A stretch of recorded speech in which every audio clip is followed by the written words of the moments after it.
Hello दोस्तों, नमस्कार। आपके अपने YouTube चैनल नॉर्मल एकेडमी पे आपका स्वागत है। आज हम देखेंगे काकी कहानी का सारांश। लेखक सियाराम शरण गुप्त।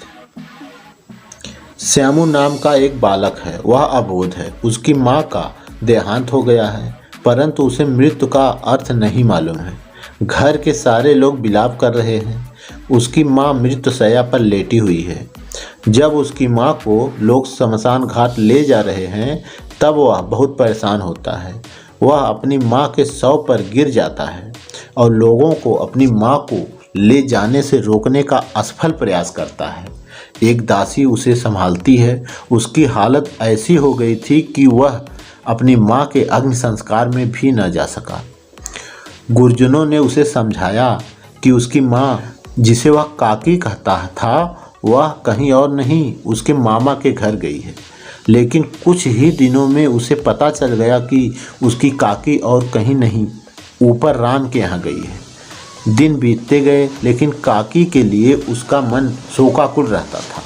वह प्रायः एकांत में बैठकर आकाश की ओर देखा करता था। एक दिन की बात है, वह आकाश की ओर चुपचाप देख रहा था कि उसे आकाश में कुछ पतंग उड़ते दिखाई दिए।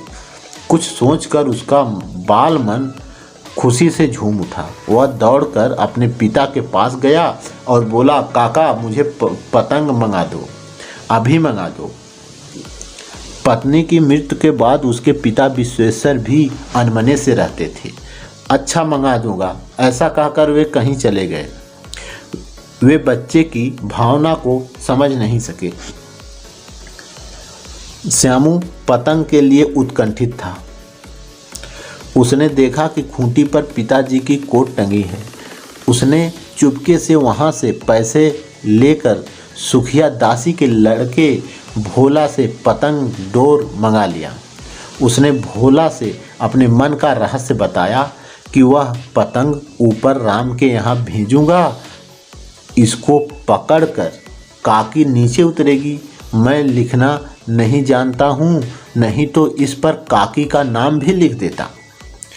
भोला श्यामू से अधिक समझदार था। उसने कहा कि सब बातें तो ठीक है, लेकिन यह डोर बड़ी पतली है, इसे पकड़कर काकी उतर नहीं सकती। डोर टूट जाएगी। यदि मोटी रस्सी हो तो बात बन जाए। श्यामू रात भर चिंता में सो ना सका। अब मोटी रस्सी कहाँ से आए? उसने फिर काका के कोट से पैसा निकालकर 2 मोटी रस्सियाँ मंगवाया। उसने जवाहर भैया से एक कागज़ पर काकी भी लिखवा लिया।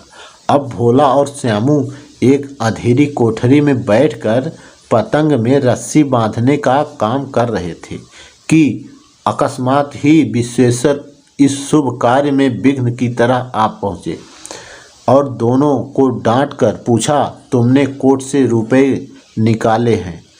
भोला डर कर बोल दिया कि श्यामू ने पतंग और रस्सी के लिए रुपए निकाले हैं।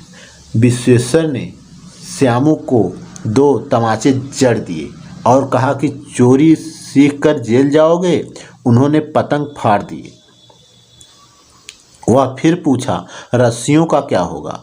भोला ने कहा, श्यामू कहते हैं कि पतंग के सहारे काकी को राम के यहाँ से नीचे उतारेंगे।